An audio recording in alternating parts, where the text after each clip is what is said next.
morning, everybody. Thanks for coming out today. How's everybody feeling? Whoa.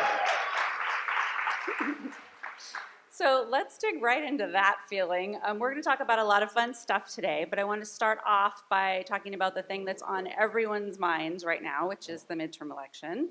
Yay. I want to know your thoughts about the election. Hannah-Beth, of course, we didn't get the red wave, thank God, that everybody was, that they were promising. And we, thank goodness, got the Senate. There's still a lot of open races. And I'm wondering, first of all, are you surprised? Well, not really. Once you start listening to Michael Moore, you realize that this was going to be okay. And truthfully, I have been obsessing over the last month. I have done every calculation, and I don't even know math very well, to try to figure out what was going to happen. But I was surprised on the one hand, but really, if you think about the fact that America has historically been either a center-right or a center-left country, but we have always tried to find a center, and whether we've been successful or not, it's hard to say. But I think that this country really does pride itself in being a democracy. And, you know, we just went through Veterans Day, and we thank people for their service to this country. And the fact that so many of our young men and women have gone into the military believing, rightly or wrongly, that they were fighting for democracy. So I think it's a very powerful tool. And I think it's one that we have to keep reiterating. I also think that when you take away a fundamental right from 52% of the population, some of them are going to be pretty pissed off. And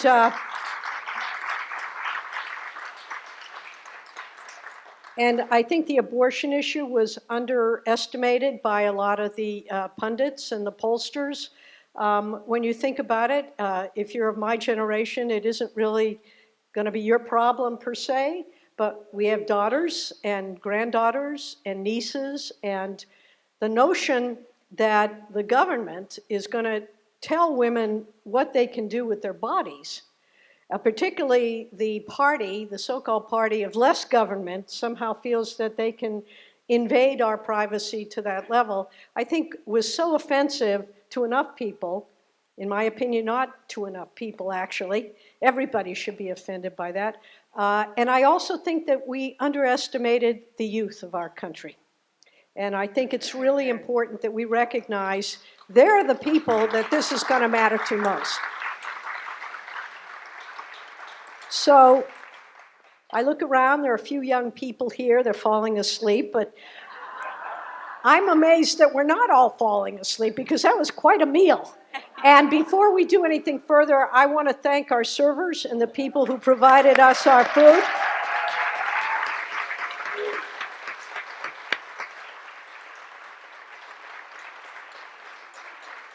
Because this couldn't happen without them. And I think we need to remember that. We have to be humbled by the fact that we are a community, that we are a team, that we are a nation, that we all basically want the same things. And so I'm not surprised on that level because we really did come through. On the other hand, there's that Jewish side of me. So what happened to the other point? So when is that other shoe going to fall? It's just cultural. I'm surprised we didn't do better. When you think about the things that, even though the right wing really had nothing positive to say, they were talking about getting rid of Social Security, getting rid of Medicare, getting rid of the things that keep people at a level of human dignity that I think is fundamental to all of us. So what do we learn from that? What do we take from this? What do we know now about the electorate today that we didn't know last week, last month? We can't underestimate them, and at the same time, we have to better educate them. Because in 2024, we should take over every house, we should take over every state house. As long as Republicans are talking about the steal, as long as they're talking about things that engender hatred and bigotry and ignorance, we really have work to do going forward.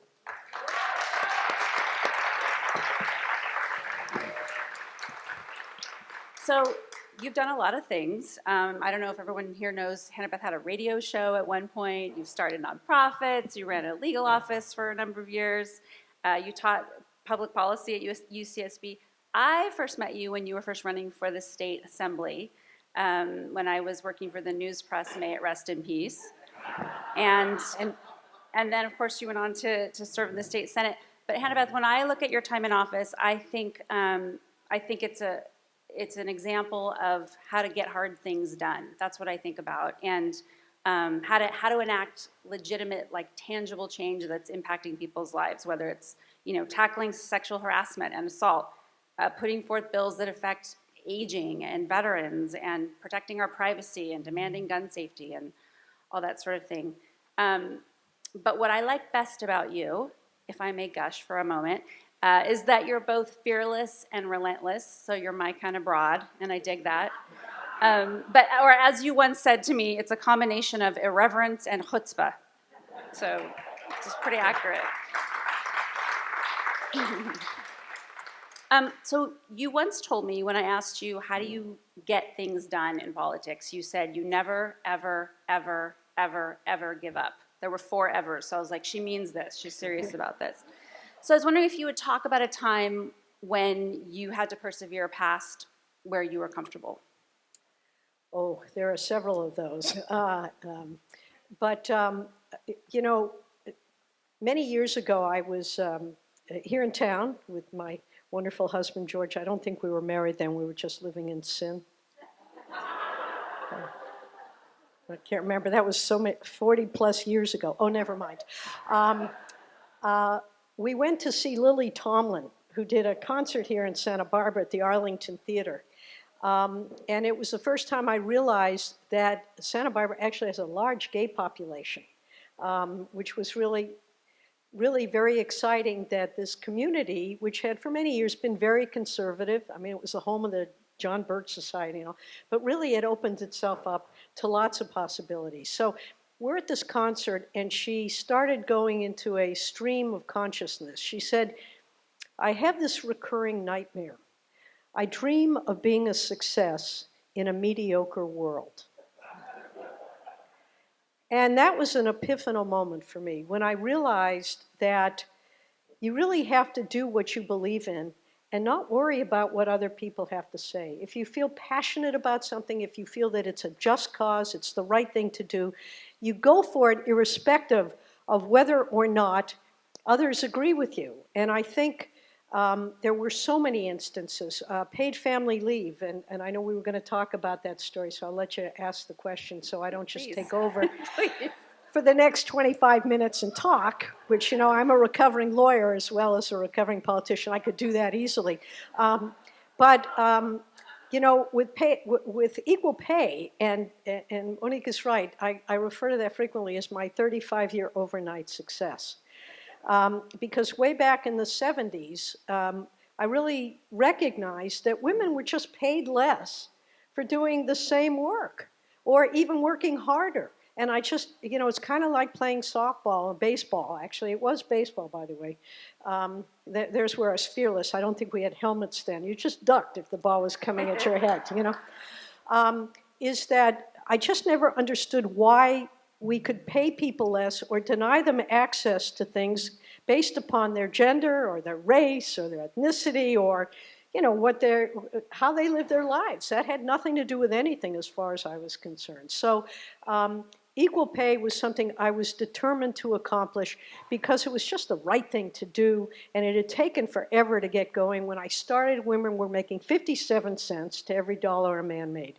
And maybe back in the old days, when there was this also false notion that women didn't really work to take care of their families. They worked for pin money. I remember my grandmother had a little, I understood that, had a little purse that was pinned to a brassiere. And that was the pin money when we would go to Art's candy store and I wanted candies. She'd look to see whether she had a little spare money so we could do that. But that's not the way women work today. That's not the way actually women have ever worked. The women work to support their families. And I was determined we were going to make that happen no matter what. So if you keep fighting hard enough, you find a way. Absolutely. Actually, And by the way, some of the young women here may not know what a brassiere is. I'll let you Google it. actually want to talk about the Paid Family Leave Act because I don't know how many of you know about the Paid Family Leave Act that Hannah-Beth pushed forward, but that was a story in Perseverance as well. That was one of those seat of your pants wins, correct? Can you tell us about that? Sure. I'm not sure what senior pants are. Seat of your pants. Oh, seat of my pants. There was no seat of the pants on that one, I'll tell you. Or senior pants. That was an issue that paid family leave is something, and I worked with the UDW folks and some of the other union people, and just workers in general. Generally speaking, and there are exceptions, I acknowledge that, women are the caregivers. So we care for our children, we care for our grandchildren, and we care for our parents. I started this battle when I was thinking of caring for my parents, and now I am the parent, and I'm hoping my kids will care for me. But that wasn't the origins of it. So the notion that we are one of the few industrialized countries of the world that doesn't recognize that we do have work outside of our workplace, that we are the caregivers, and that people actually don't live to work. They work to live. And this was something that was very important to me. So I worked on paid family leave. It had started, and Monique, you're right, we stand on the shoulders of others. My good friend Sheila Kuehl did the first paid family leave bill in the country back in 2002. And even though paid family leave requires that we as workers pay for our own leave, it's our money that goes into the system. We hadn't been able to advance the cause very far. There were lots of excuses. Well, companies will go out of business if people take time off to care for their children and their family members. And I just never understood that. What we know, and frankly, one of the guides for me was a company just down the road here called Patagonia. Patagonia has had childcare on its facility for 40 years. 40 years. They give their workers time off as needed when they need to care for loved ones. And you know what? Their people don't leave. They stay, and they're devoted workers, and they're efficient. And so I thought we really need to move this ball forward. So incrementally, I think it was back in 2017, I did a bill that became law. I think Monique jockeyed that bill for me on the floor of the Assembly, that allows new parents to take up to 12 weeks of job-protected leave to care for their newborns. What a notion! You know, every other industrialized country in the world has programs like this. If you go to Scandinavia, they offer their new parents between a year and a half of job-protected and paid leave and assurances that when they come back, their jobs will be there for them. Because we don't really have any kind of truly meaningful, and I know you know this, Monique, early child care for infants. What are people supposed to do? Many companies would give their employees maybe 2 weeks.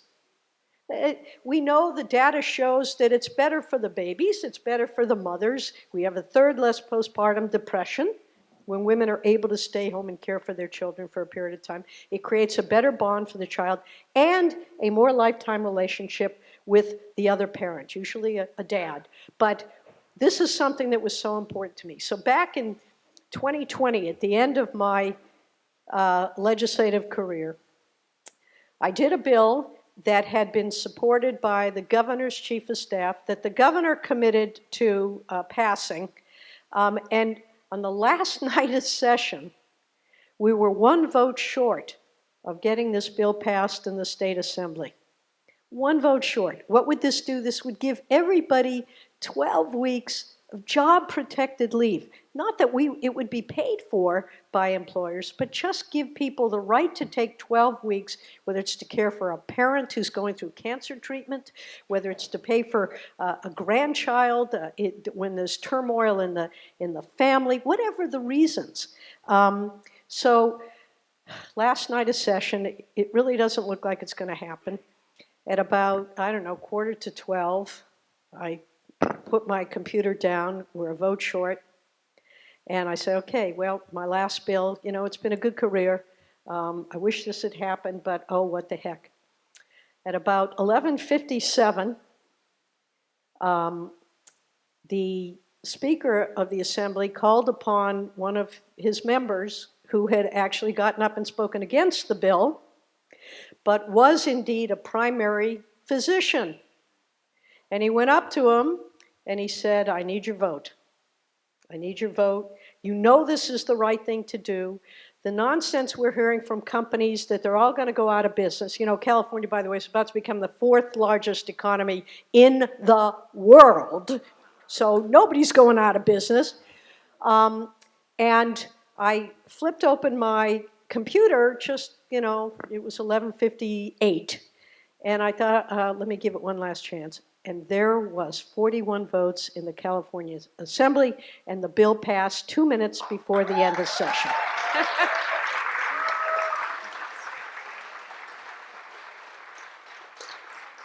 I love that story. So you're surrounded by friends here today, obviously, but I know that you've run up against some folks in your work who sent you lollipops and whatnot, some enemies along the way. And I want to kind of talk about the pushback that you've had. But first I want to cite a quick little story that once Hannah-Beth told me is my favorite Hannah-Beth Jackson quote ever.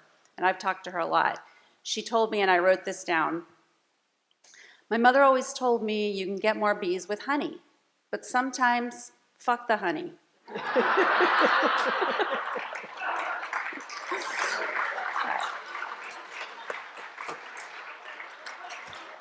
So that said, let's talk about some of the folks who were not your fans so much, like who got in your way and had to be dealt with. Like, who did you run into and have to get them out of your way? Well, I try not to think about those people because I'm trying to get a much more Zen attitude about the world and life in general. But, there's more than one way to get what you need and what you want. And so I'm going to recite for you a little something that it may be a little off topic, but I've discovered, have you noticed when politicians are being asked really hard questions these days, they answer an entirely different question. I've noticed that. So that's a good approach. So let me share with you a sort of something that kind of comes true to me when I'm dealing with difficult people. So here's a little story. The U.S. ship says, please divert your course 0.5 degrees to the south to avoid a collision. The CND reply, and I don't know what that stands for, but you'll get it in a minute. The CND reply, recommend you divert your course 15 degrees to the south to avoid a collision. U.S. ship, this is the captain of a U.S. Navy ship. I say again, divert your course.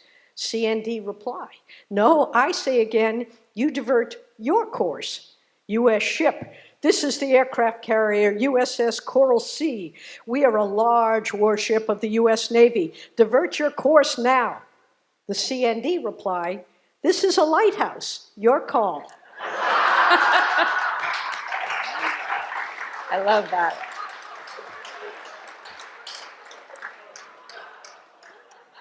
So that's a little bit of how I deal with people Nice. who might otherwise disagree. And one of the things you have to learn in any business or in any part of life, if everybody likes you, there's something wrong with you. It means that you are not taking a strong enough position.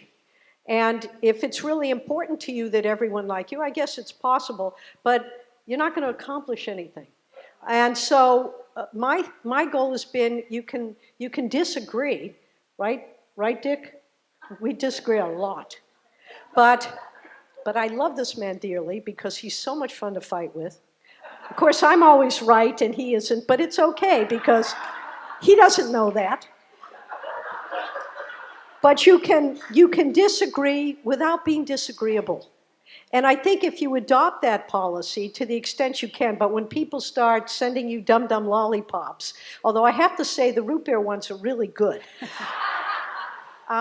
there's a message there. And the ones who actually express a desire for violence or irrationality, or the one that drives me the craziest, is people who work from alternative facts. You know, I don't mind a good argument, but you got to be operating from the same facts. And when that doesn't happen, the truth is you sometimes just have to walk away. So your amazing bill on requiring corporations in California to have women on their boards, hurrah, is in the process of getting some pushback, right? It's being challenged in court, and I want to hear an update on that. But I also would love for you to share how you got that one through, because I know it was also another close call. Well, yeah, that one, that one we got through because the data shows that it just makes sense. And what I have discovered is that while many of us in this room are committed to fairness and justice, which I strongly believe in the political world, for a lot of people, it's just they want to put food on the table for their families. They want to make sure that there's a roof over their heads, that if their kids want to go to college, they can go to college, and that if it's time to retire, they can do so with basic dignity. I guess those are called the bread and butter issues. And I think it's really important that we understand that talking about the economy or economic aspects really is a winning discussion when you have it. And so on women on corporate boards, all the research has shown that when you put 52% of the population at the table, you get better results. Companies are more profitable, they're more productive, they have better governance, they're more transparent, there's more accountability, they're less risk-taking. The data shows all that. And so back in 2013, I did a resolution which simply called upon companies based in California, because that's our jurisdiction, if they're headquartered here and publicly traded, to add women to their boards. The data just shows it's a good thing to do. At that point in time, 15.5% of all board seats in California publicly traded companies included women. 5 years later, and by the way, a resolution is just sort of what I call a pretty please with a cherry on top. It has no legal impact. It's just, hey folks, this is a good thing. It's the right thing to do. 15.5%, 5 years later, we had moved the needle all the way to 16%. Clearly, we hadn't gotten the message across. And so I did a bill that required companies to add women to their boards. And we did it in such a way that, there were some constitutional questions, but the law doesn't require you have a 50-50 board. It just says you have to have at least 3 women on a board if it's a board of 6 or more. So if it's a board of 18, you only need to have 3. Why 3? They call it the critical mass. And the way I explain it is if you have 1 woman on a corporate board, she's expected to get the coffee. You have 2 women on a corporate board, they expect the women will fight over which one's going to get the coffee. If you have 3 women on a board, they tell you to get your own damn coffee, right? And so, I may be drawing a blank. That was such an easy bill to get passed. Actually, it wasn't, but we were able to get most Democrats to vote for it. I don't think we got any Republicans, but what we did is we identified the recalcitrant male members, Democrats, who claimed that they were all for equality, etc. And we made sure that the women's groups in their districts hounded them like crazy, embarrassed them, humiliated them, even put a few ads in newspapers. So we were able to put some pressure on them. Then the problem became, will the governor sign this bill? Because of all the noise that was made about its constitutionality. It shouldn't be unconstitutional when you say give everybody an equal chance. Well, their argument is, well, then you're discriminating against men. And then I argue, well, really? Does that mean that they need a little extra leg up because they aren't as qualified? I didn't get dum-dums for that. I got other things, but that's never mind. So the bill passed, and I love this story because it involves my daughter, who maybe it will send her this because her daughter is now in a swim meet in Chicago, so she's not here. I was worried, but the bill went to the governor, and he has 30 days to sign or veto a bill. It was the very last day. It was a Sunday, and we were in Chicago. And my daughter says, Ma, he's never going to sign that bill. He's just not going to sign it. I said, okay. So that very last day, it was right after the Kavanaugh hearings, okay? The weekend, it was the Sunday after the Kavanaugh hearings. He signed the bill. He signed it, and he said, this is a shot across the bow of male-dominated corporate America. So that night we went out to dinner, and I made our daughter buy the champagne. And he had his wife sign it as well, right? She did. And so, I mean, it was really quite an extraordinary event. Not only did he sign the bill, but his wife, Ann Gus Brown, signed the bill right under his name with an exclamation mark. And he also sent a letter to the United States Senate Committee on the Judiciary, explaining why he was signing this bill and why it was about time that we brought women into the halls of corporate America. It was a great moment, and I'm still tasting that champagne. Do you want me to talk about its current status? Its current status? Yeah, please do. Please give us an update. So, of course, you know, this is what we call poking the bear. To say to corporate America, you've got to bring women into your boardrooms. The sacrosanct boardroom where the goal is to smoke cigars, drink good whiskey, and tell off-color jokes. When you have women that are added to the boards, those jokes go away, they stop drinking the whiskey, and they get down to business because the women do their homework, and the men don't want to be upstaged. Well, two very conservative right-wing law firms brought suit against us for this bill. We went through a trial that was on and off from November of 2020 to February of 2021, and I was required to go down to Los Angeles Superior Court for 10 days. I was required to testify about this bill. And it was very clear we had a judge, actually a woman, but sadly had been appointed 30 plus years ago by George Deukmejian, who simply did not get it. So the court ruled against us. The measure is now up on appeal, and the appellate court, and for the lawyers in the room, I'll try to keep it simple. Basically, she issued a permanent injunction enjoining any enforcement of the law. The Attorney General representing our side asked the Court of Appeal to lift that injunction, saying that it was likely we were going to win. And lo and behold, the court lifted the injunction, so the law is now technically back and enforceable.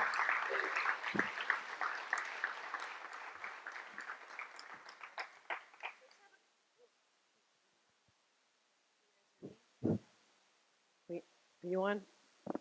We're going to share. Can you hear? Okay, we'll share. That's good.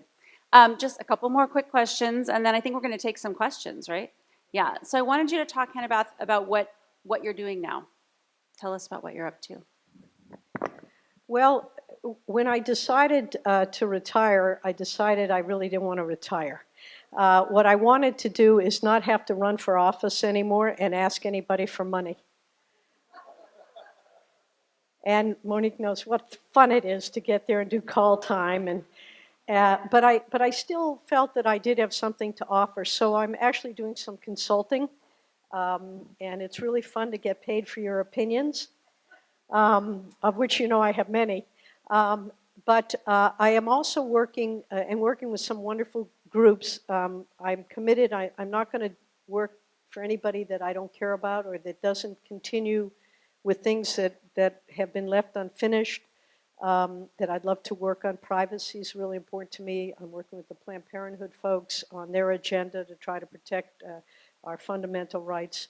And I'm also working on a couple projects that are related to what we've been talking about, to try to bridge the gap, to bring together, to the extent we can, companies with vision like a Patagonia or a Salesforce or other companies where the people in charge are really committed to social justice, while at the same time also being in a business where they can make money and profit and also preserve the planet. How do we get those people together with policymakers, with advocates, with working people, and find that common bond?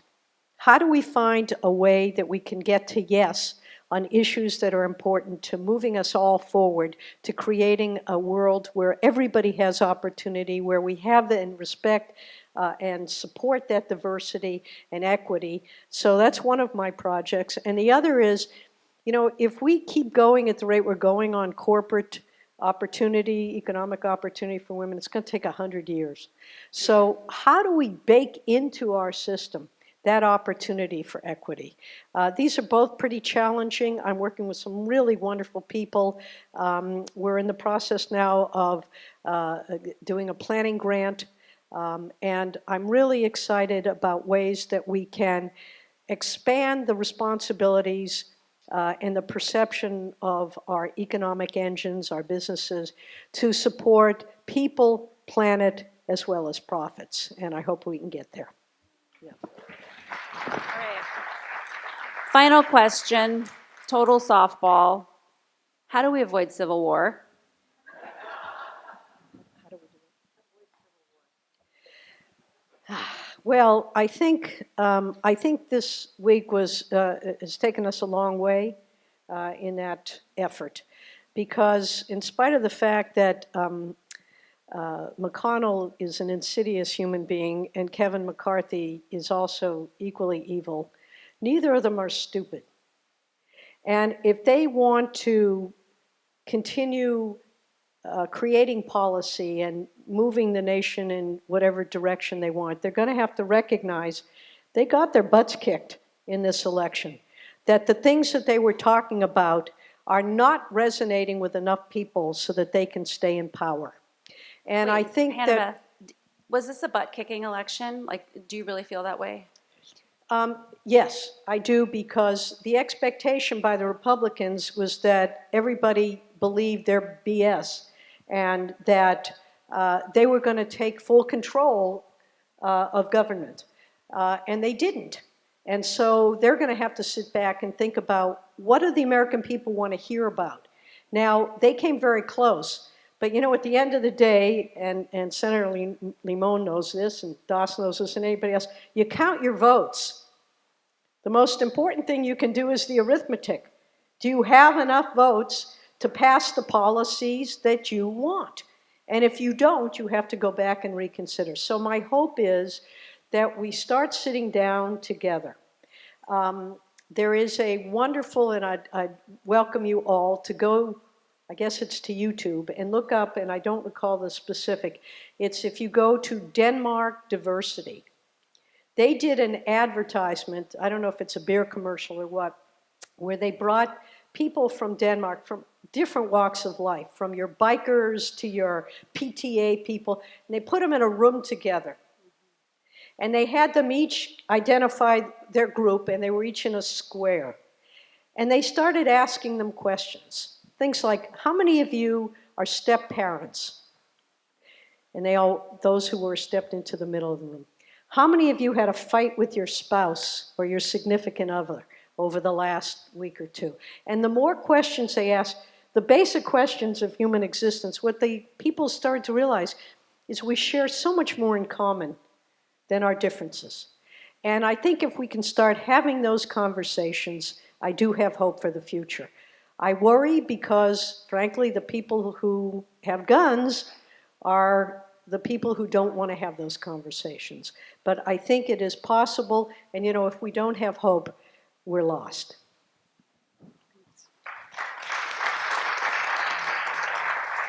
So I think we're going to take some questions for the audience for Hannah-Beth. Who has a question? You raise your hand, and we will call on. Yes.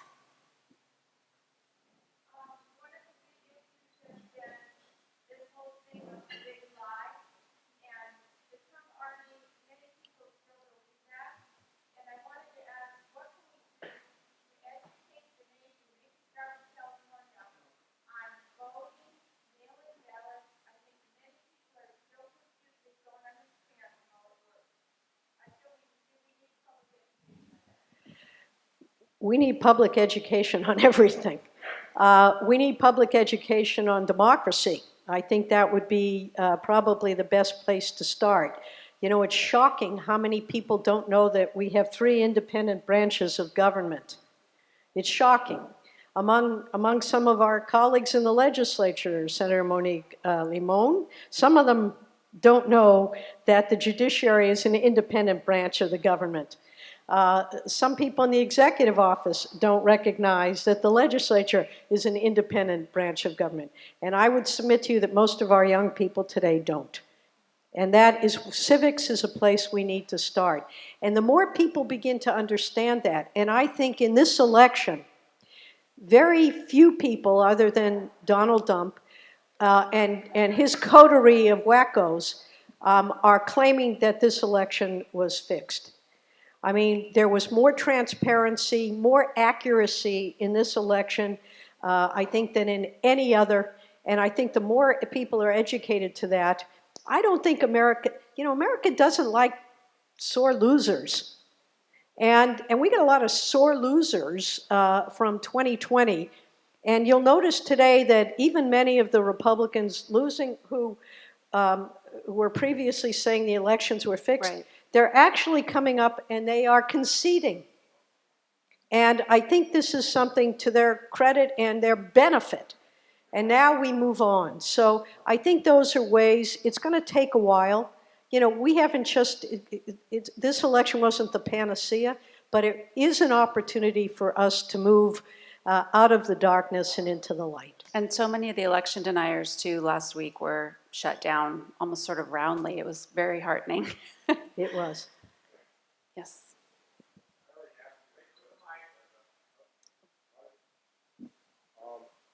I just don't understand why it is that in this election there remain at least half of the remaining House seats that we are all watching are in California. Why is it that our state is having so much trouble counting its votes? Well, you know, we love to be in the limelight here in California. But you know, there's not a really good answer other than the fact that we have 58 counties and they all do things differently. They each have their county clerks. Some of them have enough employees. Some of them don't. Some of them have been trained better than others. But because the nation is watching, because California is watching, they are going to do this right, even if it takes longer than many of us think it should. And I think we just have to bear with it because we want people to look at this election and to believe in it because it's important for the future of democracy. Anybody else? Yeah. Rich. It's great that we stopped the red wave and won this election, but the margins were small. What does the Democratic Party have to do to win back the confidence and really take control at all levels going forth? I think we have to message our message better. You know, people don't know what Democrats stand for. I mean, really, if I asked many of you in the room, you wouldn't have an answer. We need to know what we stand for. We stand for a social safety net. We stand for equality of opportunity for everyone. We believe that the American pie is a big pie and that everybody is entitled to a piece of it. We believe in Medicare. We believe in Social Security. We believe in equal opportunity in the workplace. We believe that we should put our families first. We believe that corporate America has gouged the hell out of us and that it's time that we took some of that back and that corporate greed was limited. You can't stop it completely. We have the highest percentage of CEOs and upper management people income versus our lowest paid workers, and we've got to fix that. So that's what we stand for, I think. And if that is what we stand for, we got to speak out and tell people that.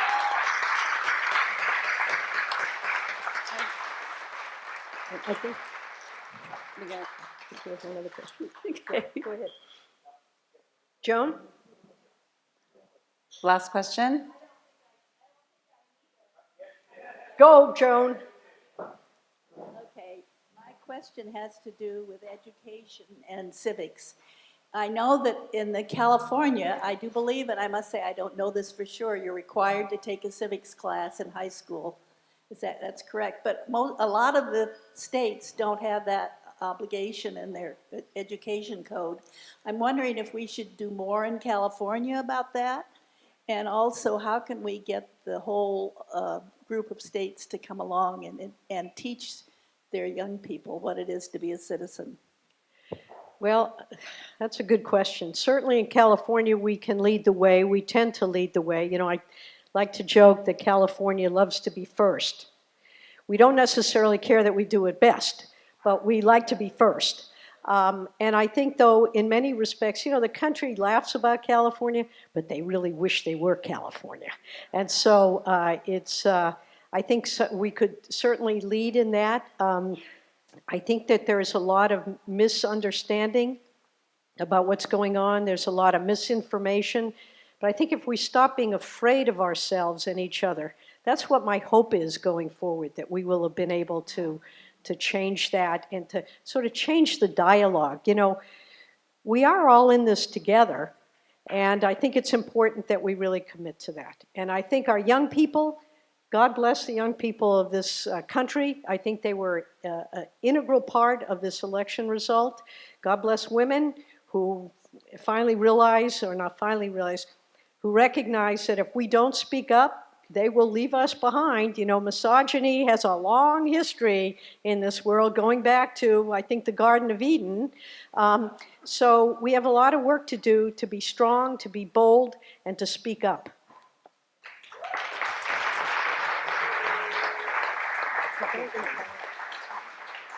And before Dick takes over, I want to ask each of us to give a special thanks to Starshine Roshell.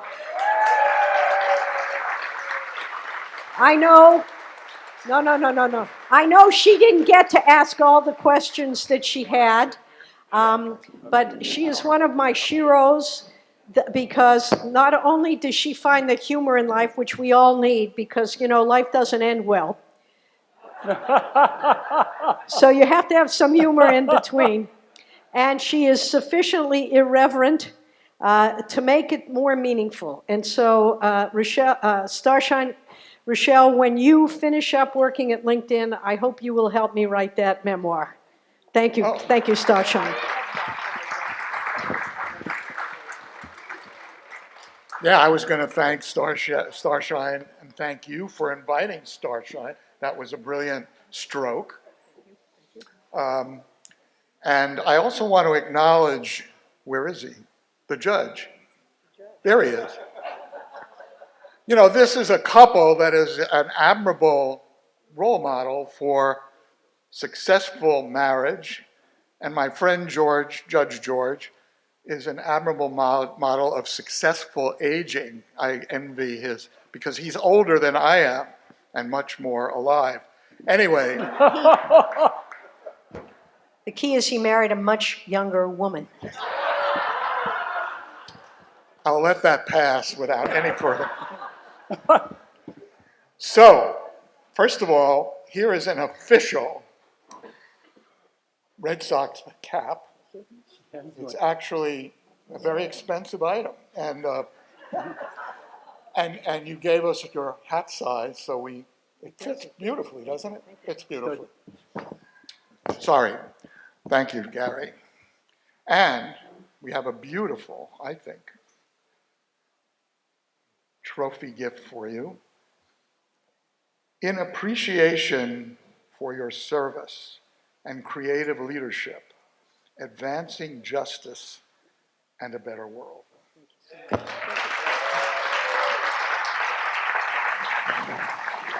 you have any final comments?